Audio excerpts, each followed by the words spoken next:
Hello, girls. I'm Lena Prack, and today's story starts on a bathroom floor, a wedding dress, and a sesame cracker. Oh, and a door that opens at exactly the wrong moment. Or maybe the right one. Depends on how you look at it. Let's go. I was sitting on the bathroom floor of a church. Wedding dress, full hair and makeup. A sesame cracker that the florist had slipped under the door because she felt sorry for me and didn't know what else to do. 15 minutes. Obrigada, amiga. That's how long I waited before I stopped looking at the door. Not because I gave up, because somewhere between minute 8 and minute 12 I understood. The way you understand things that were always true, but that you kept very carefully not looking at, until you run out of reasons not to. Daniel wasn't coming. And then the door opened. It wasn't my mother. It wasn't my best friend. It wasn't the wedding coordinator with a walkie-talkie and a prepared excuse. It was a girl I had seen maybe a dozen times in 3 years. Dark eyes. Paint still faintly on her left hand, even though she'd clearly tried to scrub it off. Standing in the doorway like she already knew exactly what she was walking into. It's true. And she was 20 years old. This walk is the perfect way to finish the day. I was 31. I completely agree. She didn't say I'm so sorry. She didn't say he's not worth it. She just sat down on the cold tile floor right next to me and held out half of her own cracker. My brother was always a coward. You deserve to know before today. I looked at her. I looked at the cracker. I took it.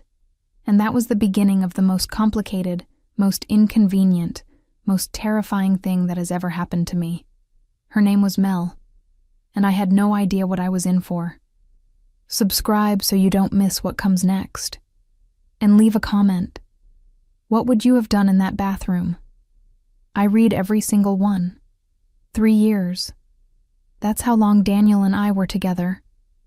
3 years of Sunday grocery runs and shared playlists and arguments about whose turn it was to call the landlord.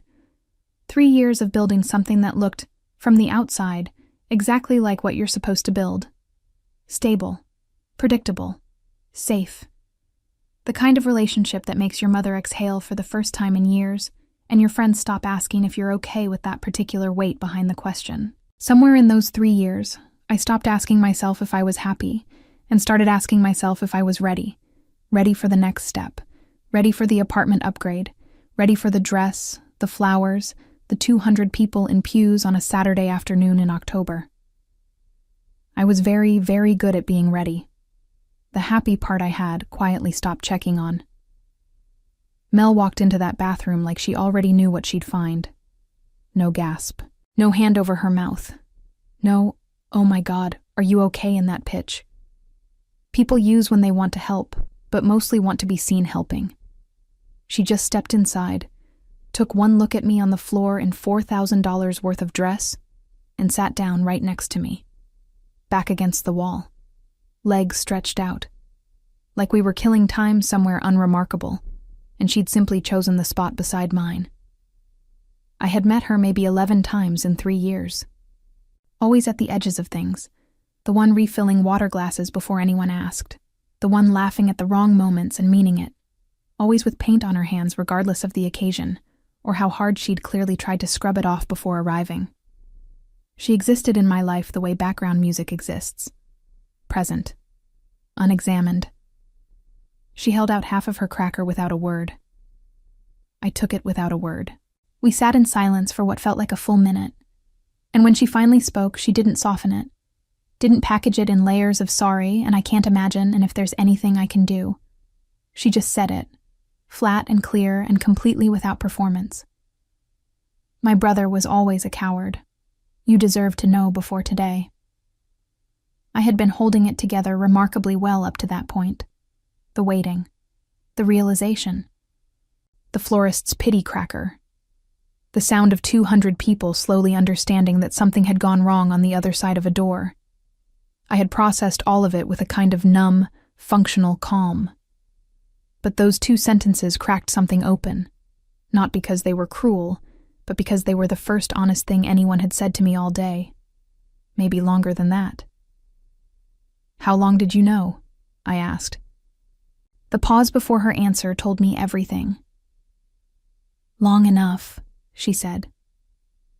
Outside, I could hear my mother calling my name in that specific register she uses when she is trying very hard to sound like everything is fine and nothing is fine.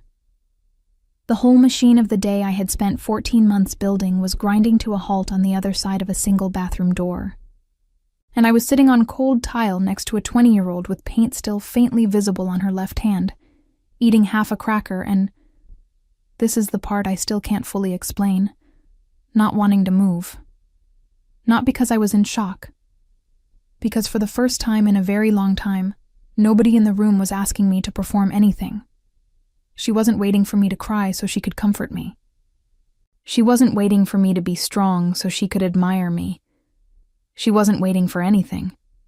She was just there. Completely. Plainly. Without agenda. In a way that I realized, sitting on that floor, I hadn't felt from another person in longer than I could immediately remember. I didn't move. And that, I would later understand, was the first sign that something had already begun. I just wasn't paying attention to it yet. The parking lot of a church at 2 p.m. looks nothing like what you'd expect after a wedding that didn't happen. No dramatic rain. No symbolic broken flowers scattered across the asphalt.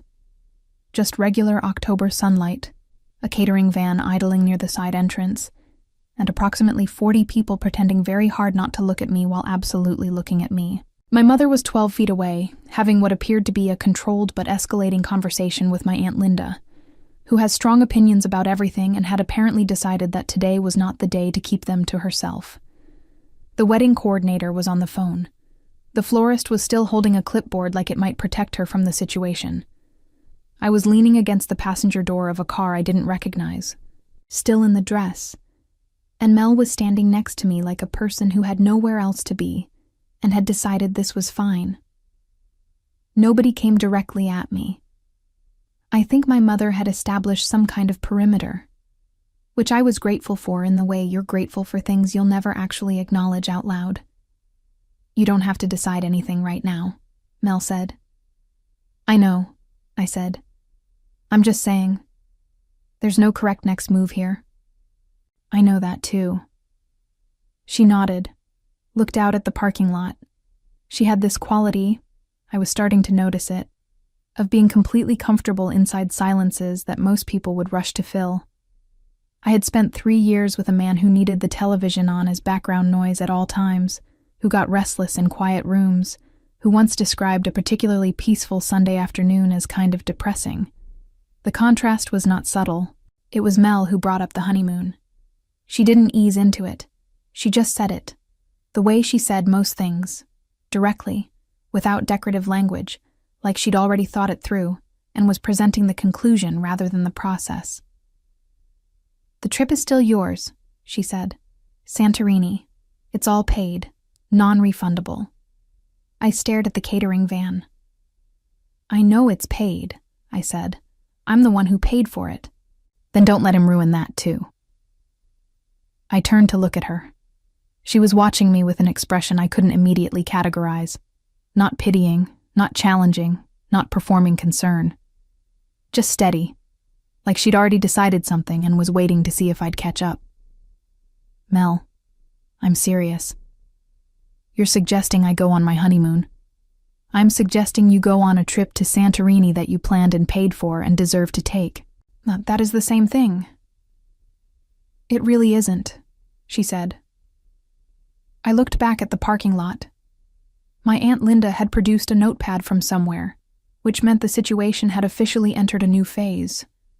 My mother glanced over at me, that quick checking glance she'd been doing every 90 seconds since I walked out of the church, and I looked away before she could turn it into something that required a response.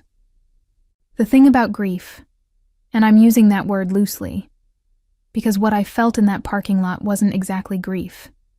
It was more like the particular exhaustion of a building that's been under renovation for too long finally being condemned, is that it makes you surprisingly practical. All the emotion was there, somewhere underneath, waiting. But on the surface I was just running calculations. Apartment. His name on the lease. 30 days. Maybe, if I pushed. The deposit I'd put down on the venue, gone. The dress, a sunk cost in the most literal sense. The trip. Who would I go with? I said. Not quite a question. Mel didn't answer immediately. She reached into her bag and took out another cracker. She apparently had an entire sleeve of them in there, which I chose not to comment on, and broke it in half. She held out her half. I looked at it. I looked at her. "You're 20 years old," I said. "I'm aware," she said. "This is insane." "Probably," she agreed. "When's the flight?" I didn't answer. I took the cracker. I looked down at my left hand, the ring catching the October light in the specific way expensive things do, indifferent to context. I turned it once, then I took it off. I didn't make a moment out of it. I just set it on the roof of the car, next to my bag, like a set of keys I didn't need anymore. "Tomorrow?" I said. 6 a.m.? Mel nodded. "Then we should go pack," she said. And that was that. No dramatic music, no slow realization montage. Just a parking lot, a Tuesday afternoon light, half a cracker, and the most impulsive decision I had made in 11 years of being extremely deliberate about everything. I got in the car. Mel's apartment was exactly what I should have expected, and somehow still managed to surprise me. It was small, genuinely small, not charming and cozy small, the way real estate listings describe places that will make you feel claustrophobic by February. One main room that served as living space, studio, and apparent archive for every canvas she had ever started and not quite finished. Paint on the floor in 3 colors that I could identify, and at least 2 I couldn't name. A kitchen that was clean in the specific way of someone who doesn't cook much, but washes their dishes immediately. A window facing west that caught the late afternoon light at an angle that made the whole place look for about 40 minutes a day, like something out of a movie. I stood in the middle of it in my regular clothes. I had changed in the car, contorting myself in the passenger seat while Mel drove, and very professionally kept her eyes on the road, and tried to locate a surface that wasn't occupied by something. "You can move anything," Mel said, dropping her keys on the counter. "I know it's a lot." "It's not a lot," I said. She gave me a look. "It's a lot," I admitted. She almost smiled. Not quite. Just the edges of one, there and gone. Like she'd caught it before it fully arrived. I found a chair under a pile of fabric samples, and what appeared to be an instruction manual for a type of camera that hadn't been manufactured since 2009. I moved them. I sat down. I looked at the half-packed suitcase I'd brought from the apartment. Daniel's apartment, I corrected myself, because that was apparently something I needed to start doing, and tried to remember what normal felt like. It was somewhere in that silence that my phone rang. Not Daniel. I want to be clear about that, because I know what you're thinking. It wasn't Daniel. It was his mother, Donna. I stared at the screen for 2 full rings. Mel glanced over from the kitchen where she was making tea without asking if I wanted any, which I had already noticed she did. Move through the practical requirements of a situation without making them into a conversation. I answered. "Lita." Donna's voice was exactly what it always was. Composed, precise, the vocal equivalent of a very expensive waiting room. I wanted to call personally. "That's considerate," I said. A brief pause. She wasn't used to that from me. In 3 years I had been unfailingly warm to Donna, because Daniel had asked me to be, and because I had genuinely tried, and because I had not yet understood that her particular brand of warmth was entirely conditional. "I want you to know that what Daniel did was not a reflection of how this family feels about you," she said. "What did Daniel do, Donna?" I asked. "Specifically, I'd love to hear you say it." Another pause. Longer this time. "He made a very difficult decision," she said carefully. "Under a great deal of pressure. He left me at the altar," I said. "In front of 200 people.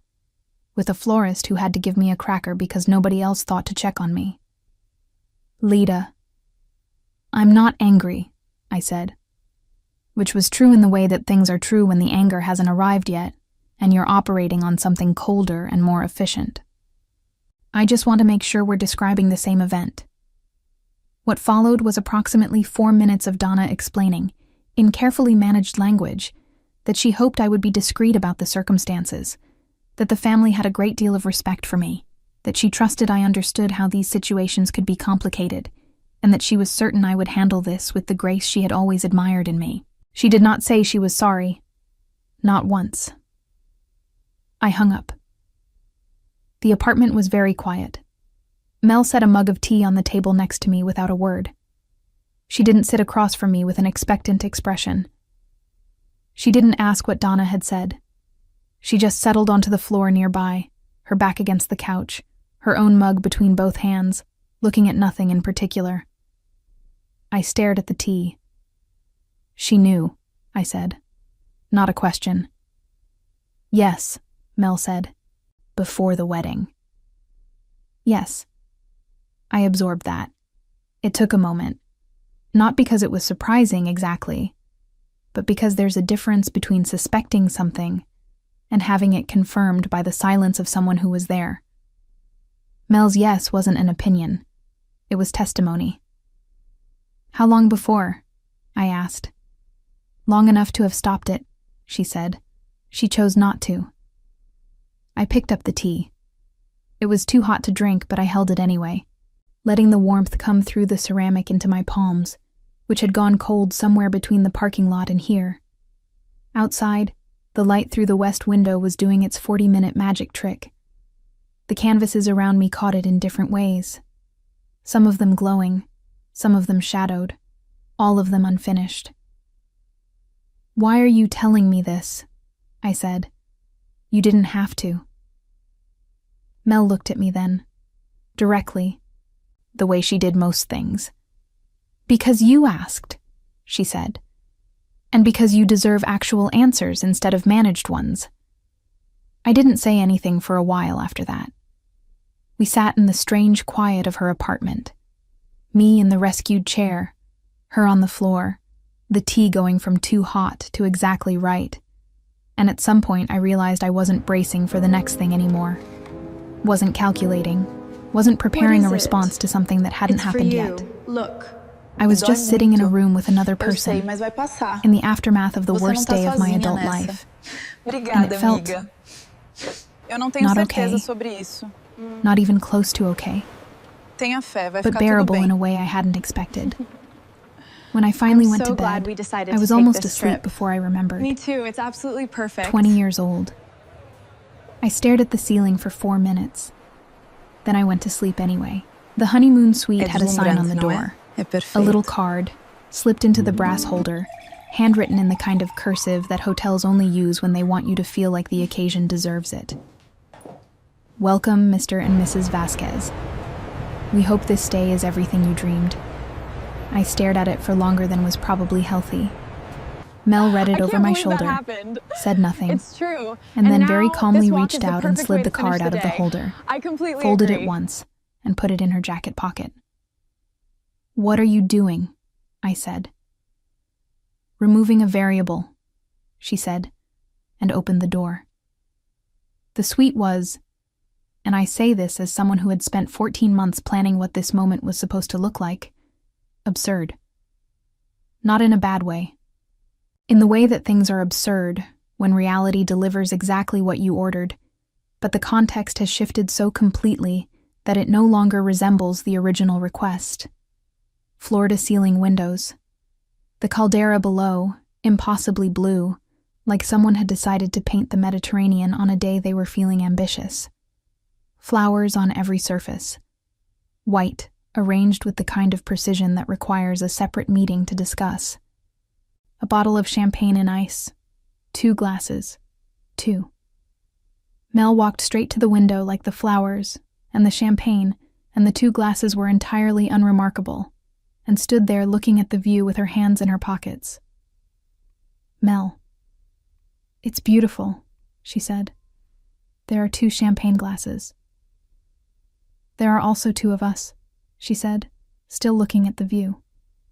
I set my bag down. I looked at the bed, enormous, dressed in white, centered in the room with the particular authority of furniture that has been placed by someone who knows exactly what it's for. I looked at the flowers. I looked at the window where Mel was standing with her back to me, shoulders relaxed, entirely unbothered by the weight of the room. The check-in had been its own small theater.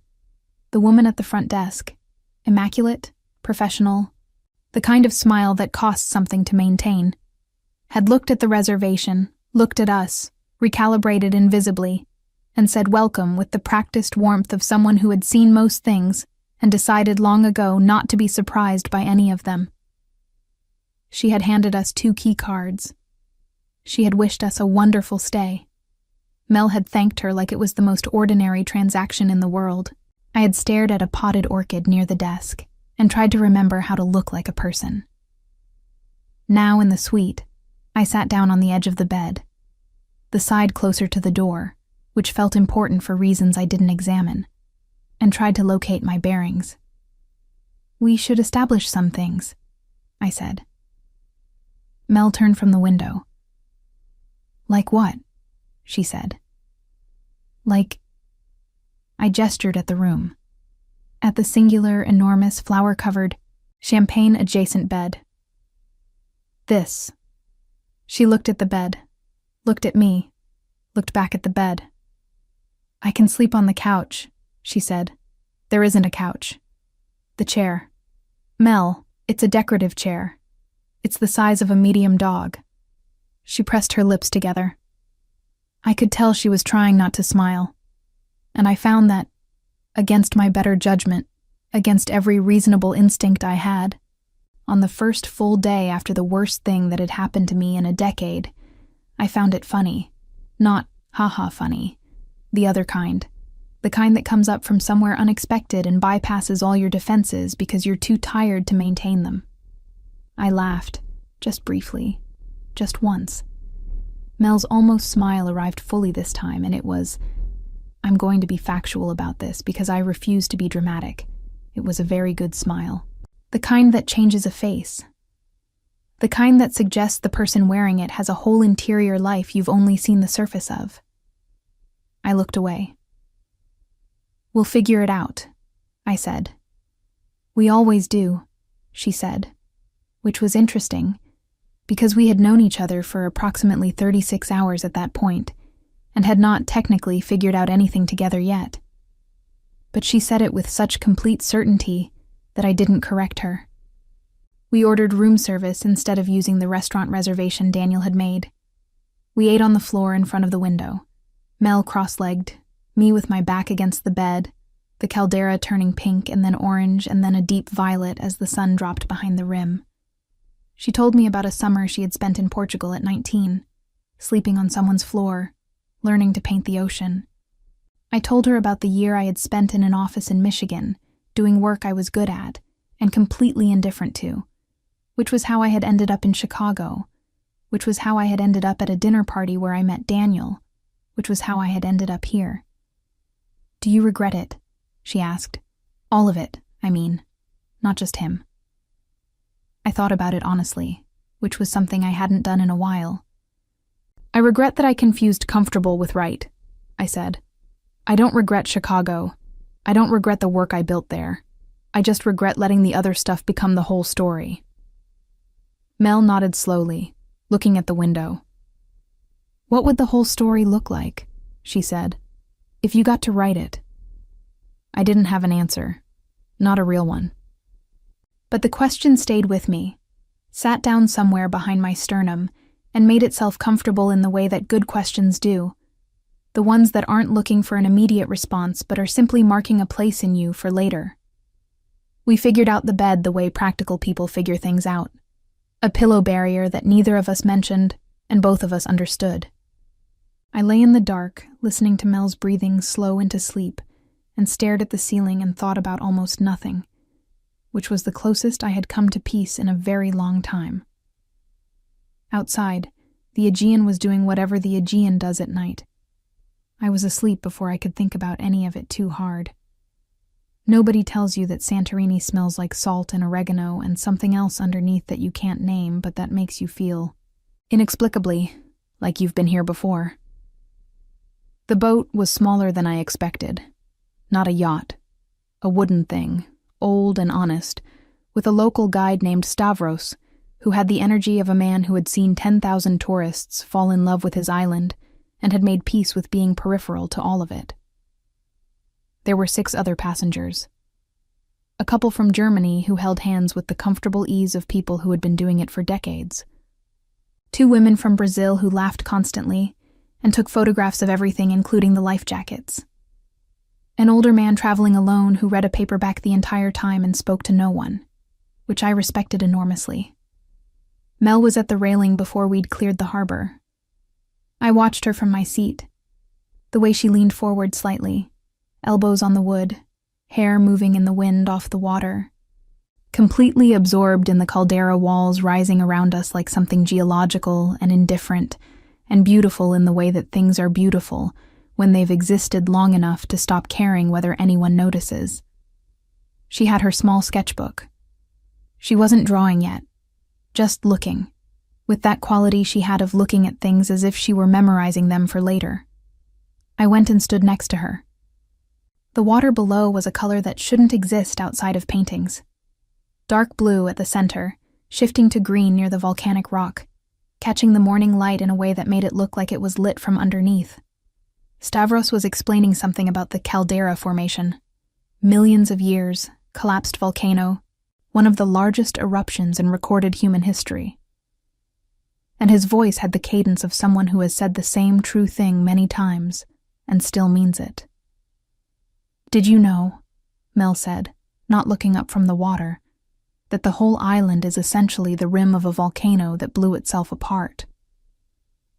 "Stavros just said that," I said. "I know. I'm still processing it." She turned the page in her sketchbook. "We're floating on the edge of something that destroyed itself completely, and somehow what's left is considered one of the most beautiful places on Earth." I looked at her. "Are you doing a metaphor right now?" I said. "I'm doing geology," she said straight-faced. "You're doing a metaphor." I laughed. The real kind this time, not the surprised kind from the night before. The German couple looked over.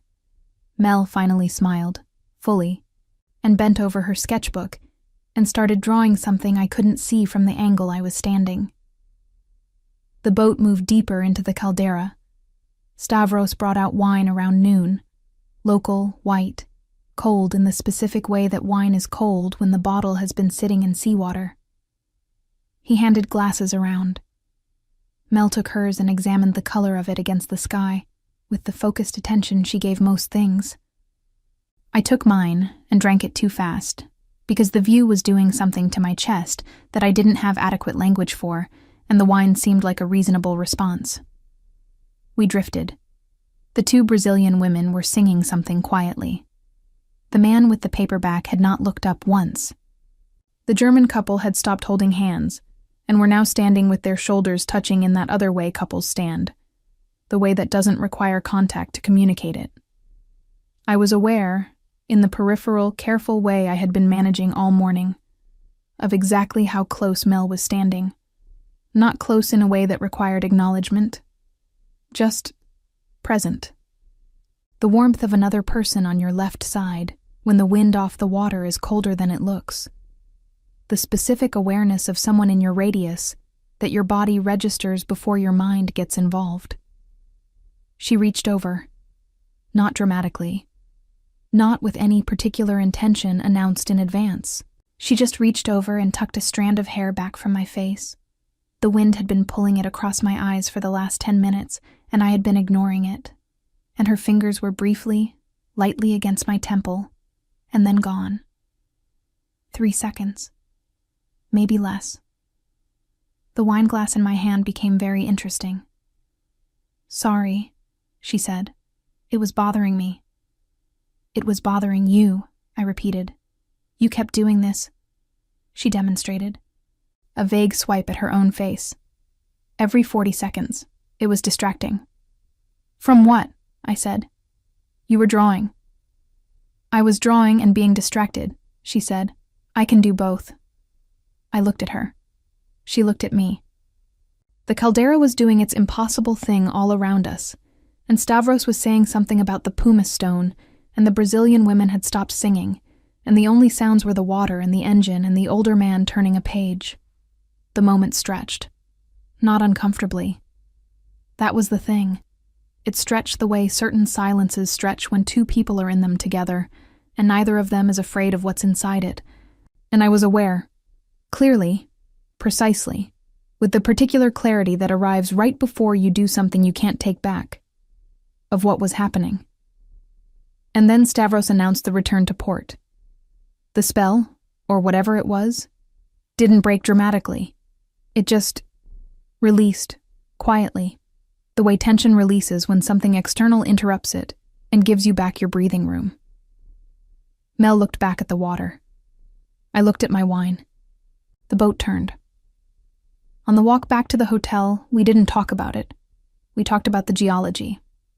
About whether pumice actually floats, which Mel was skeptical about. About whether Stavros ever got tired of the caldera, which I decided he probably didn't, because some things are immune to repetition. About dinner. Where, what. Whether the place the hotel recommended was the kind of place that was recommended because it was good, or because someone had an arrangement. Normal things. Easy things. But somewhere between the harbor and the hotel gate, our hands were close enough that the backs of our fingers touched twice with the movement of walking, and neither of us moved away, and neither of us mentioned it. I went to bed that night thinking about a 3-second moment and a question Mel had asked me the night before. What would the whole story look like if you got to write it? I was starting to think I might know. That terrified me in a way I hadn't been terrified in years. It also felt, underneath the terror, like something that had been asleep for a very long time turning over. I woke up to Mel's side of the bed empty. Not alarming. I had learned in 4 days that she was constitutionally incapable of sleeping past 6, which she had mentioned once, and I had filed under things that will be irrelevant after this trip, and which my body had apparently decided to start noticing anyway. The bathroom light was off. The suite door was closed. I sat up and found her on the balcony, knees pulled to her chest in the chair that actually fit a human being out there, sketchbook open, the early Santorini light doing something extraordinary to everything it touched. I watched her for a moment through the glass. She hadn't heard me wake up. She was drawing with the focused stillness she brought to most things. That quality of being completely inside what she was doing, not performing it, not aware of being observed. Her hair was loose. She was wearing the oversized shirt she slept in. The light was hitting the side of her face at an angle that... I stopped that thought where it was and went to brush my teeth. When I came out, she was still on the balcony. I made coffee from the machine on the counter. The kind of coffee that hotel machines produce, which is not good coffee but is hot and present and requires no decisions, and opened the balcony door. "Good morning," I said. "It has been," she said, which was the kind of answer that would have annoyed me from anyone else, and somehow didn't from her. I sat in the other chair. We watched the caldera wake up, the light shifting, the first boats moving out of the harbor below, the white buildings on the rim catching the sun incrementally, like something being slowly revealed. We didn't talk for a while. We were getting good at that. The specific companionable quiet of two people who have stopped needing to fill space with each other. Her phone rang. She looked at the screen. Something in her face went still. Not dramatically. Not a flinch. Just a small, controlled closing. She stood up. "I'll take this inside," she said. "Mel." But she was already through the door. I sat on the balcony with my mediocre coffee and watched a boat make its way toward the caldera, and tried very hard not to listen, which was easy because the suite was well insulated and I couldn't hear anything anyway. What I could see, through the glass, was Mel standing in the middle of the room with her back to me, one hand at her side, the other holding the phone to her ear. completely motionless in the way that people are motionless when they are using all available energy to keep their voice neutral. The call lasted 6 minutes. I counted. Not on purpose. She came back outside, sat down, It's for you. Look. picked up her sketchbook and then set it back down, Eu sei, mas vai looked at the passar. water. Você não Donna, tá sozinha nessa. I said, Obrigada, not a question. amiga. Donna, Eu não tenho certeza she sobre confirmed. isso. I waited. Tenha She wanted fé, to vai know ficar how I tudo bem. was, Mel said, in a tone that I'm so communicated glad we clearly decided that to this take had this not been trip. the actual Me purpose too, of the it's call. absolutely perfect. And then she wanted to know how you were. And then she said, she paused, choosing É something, deslumbrante, não é? É perfeito. that she hoped we were both taking time to think clearly, given the circumstances. Given the circumstances, I repeated. Her words. I looked at my coffee. She called me after, I said, directly. Mel turned to look at me. I can't believe that happened. When? She It's said, true. And now while you this were in walk the is shower, the perfect way to finish the day. before dinner. I completely agree. A beat. What did she say? Mel asked, and her voice was carefully, deliberately even, which told me she already had a reasonable idea. I thought about softening it. I thought about the diplomatic version, the managed version. The version where I protected Mel from her own mother's words because she was 20 and on vacation and didn't need this right now. And then I thought about the parking lot and the bathroom floor, and you deserved to know before today, and I decided that Mel had earned the same honesty she had given me. She said, "You're 20 years old," I said. She said, "You don't know what you want yet." She said, "I'm 31 and I should know better." Mel didn't react, not visibly. She said I was taking advantage of a difficult situation, I continued. To, and I'm quoting here, pull you into something you're not equipped to handle. Silence. The boat I'd been watching had reached the center of the caldera. From here it looked very small against all that water. And, Mel said finally. And what? I said. What did you say? I said I appreciated her concern, I said. And then I hung up. Mel nodded slowly. She picked up her sketchbook again, opened it. Didn't draw anything, just held it, looking at a blank page. She's not wrong about the age, I said. Because I had been carrying it, and it needed to be put down somewhere between us where we could both look at it. 11 years is... it's not nothing. I think about it. I know you do, Mel said. It doesn't bother you, I said. And I can't decide if that's because it genuinely doesn't, or because you're 20 and haven't thought far enough ahead to where it might. She looked at me then. Not hurt, not defensive, just direct, the way she always was, that particular clarity she carried like other people carry tension. "Can I ask you something?" she said. "Yes," I said. "In the last 4 days," she said, "has there been a single moment where you felt like I didn't know what I was doing?" I opened my mouth, closed it, thought about the parking lot, the bathroom floor, the cracker, the card she'd removed from the door, the way she'd sat next to me in the kitchen while I processed the worst phone call of my adult life, the boat, the 3 seconds at my temple, the questions she asked that landed somewhere behind my sternum and stayed. "No," I said, honestly. "Then maybe," she said, turning back to the blank page, "the question isn't whether I know what I want. Maybe the question is whether you trust yourself to want it back." She started drawing.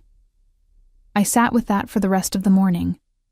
It was still sitting with me at dinner, and after dinner, and later when the lights were off and the suite was quiet, and the Aegean was doing its indifferent nighttime thing outside the window. Donna had called to plant a seed of doubt.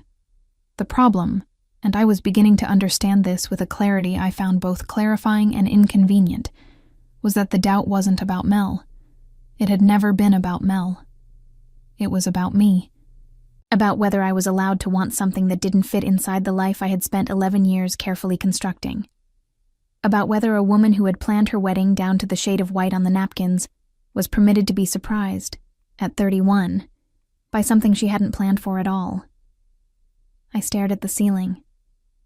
Mel's breathing slowed beside me. Tomorrow was our last full day. I closed my eyes and tried to sleep, and mostly just thought about a blank page and what it means to be the person who decides what goes on it. Last days have a specific quality to them. Not sad, exactly. More like saturated. The way the last hour of good light before sunset is somehow more light than all the hours before it, just because you know it's ending. Everything in Santorini on that final day was like that. The breakfast tasted better. The walk along the caldera rim felt slower. The white buildings against the blue sky looked like something I was already beginning to remember instead of something I was still inside. Mel noticed. She didn't say anything about it, but she noticed. I could tell by the way she was quieter than usual, which for Mel meant almost entirely silent, and by the way she kept stopping to look at things she had already looked at, like she was doing the same thing I was doing, storing it. We walked to the western edge of the island in the afternoon. There's a spot there, away from the main paths, past where the tourists congregate with their cameras at the designated viewpoints, where the cliff drops straight to the water, and there's a low wall and nothing beyond it but open Aegean for as far as you can see in 3 directions. Mel had found it on day 2, and made me promise we'd come back before we left. I had promised. We sat on the wall with our feet hanging over nothing in particular. "I've been trying to figure out how to say something," Mel said. The wind off the water was steady and warm. Below us, the sea was doing that thing it does in the late afternoon, going darker at the edges, holding the light at the center. "Okay," I said. "I'm not good at the version where I ease into things," she said. "I know," I said. "I've noticed. So I'm just going to say it." "Mel, yeah, just say it." She looked at the water for another moment. Then she turned to face me, fully, the way she did things, without hedging. "I don't want this to be the trip," she said. "I don't want to go back to Chicago and have this be the thing we don't talk about because it's complicated and I'm 20 and you're 31, and my mother has opinions and your life just fell apart, and there are 11 years between us that everyone except me seems to think should matter more than what's actually happening." I didn't say anything. "I know the timing is terrible," she said. "I know you're still in the middle of something enormous. I know I'm not the logical next step in any version of the plan you had 6 days ago. I'm not asking you to have it figured out. I'm just—" She stopped. Took a breath. "I'm asking you not to go home and decide that the most honest thing that's happened to you in years doesn't count because it arrived at the wrong time." The Aegean was very large and very quiet. "You're 20 years old," I said. Not as an argument, more like a reflex. The last line of a defense I was no longer entirely sure I believed in. "I know," she said. "And you're 31. And in 11 years we'll be 31 and 42, and in 20 years we'll be 40 and 51, and at some point the gap stops being the thing that defines it. But right now I'm the clearest I've ever been about anything, and I think you know what you feel. I just think you're waiting for permission to trust it." I looked at her. She looked back. Below us, the water caught the last of the direct sunlight and held it. That deep, luminous, ridiculous blue that had been undoing me quietly for 5 days. "My apartment," I said finally. "I have 30 days to get out." "I know," she said. "My life it's genuinely a mess right now." "I know that too," she said. "I don't have a plan." "Leda." "What?" "I'm not asking for a plan," she said. "I'm asking if I can hold your hand on the flight home." I stared at her. She waited. "And here is the thing about walls, the real ones. Not the low stone kind with your feet hanging over the Aegean. The real ones don't come down dramatically. There's no moment of collapse, no cinematic crash. They just stop being worth the maintenance. You look at them one day and realize you've been guarding an empty room, and the thing you were so carefully protecting yourself from has already been inside for days, sitting on your floor and making you tea and asking you questions that lodge somewhere behind your sternum. I had been so busy measuring the distance between 31 and 20 that I had completely failed to measure what was actually in the room. "The flight is 6 hours," I said. "I know," she said. "That's a long time to hold someone's hand." "I have very good endurance," she said, completely straight-faced. I laughed, the real kind, the kind that comes from somewhere unguarded. And she smiled, that full smile that changed her face, and the last of the Santorini light was doing something completely unfair to everything around us, and I reached over and took her hand. Not dramatically. Not as a declaration, or a conclusion, or an answer to every complicated question still sitting between us. Just her hand in mine, on a low wall at the edge of a Greek island, our feet hanging over the water, the sun going down the way it always goes down, indifferent and beautiful, and entirely unbothered by the significance we assign to the moments it chooses to illuminate. She didn't say anything. I didn't say anything. We sat there until the light was gone. The flight home was 6 hours and 14 minutes. She held my hand for all of it. When we landed in Chicago, it was raining. The specific gray, relentless Chicago rain that the city produces in November as a kind of personality statement.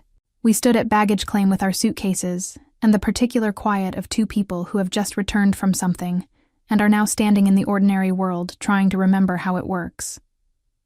"So," Mel said. "So," I said. "You still have 26 days on the apartment," she said. "I do," I said. "That's a lot of days," she said. "It is," I said. "My spare room," she said, "is still available." I looked at her.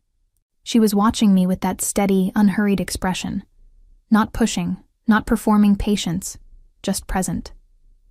The way she had been from the beginning. From a church bathroom floor and half a cracker and 2 sentences that were the first honest thing anyone had said to me in longer than I wanted to admit. I picked up my bag. "I'll need a drawer," I said. "You can have 2, she said. "Your kitchen is chaotic," I said. "Your calendar is color-coded," she said. "We'll balance out." We walked out into the Chicago rain, not running, not dramatic, just 2 people with luggage walking through an airport, into a city that was the same as we'd left it, and somehow also different, the way places are different when you return to them having become, in the time you were gone, slightly more yourself. She didn't take my hand again until we were outside. Then she did, and I let her. And that was enough. More than enough, exactly enough in for now.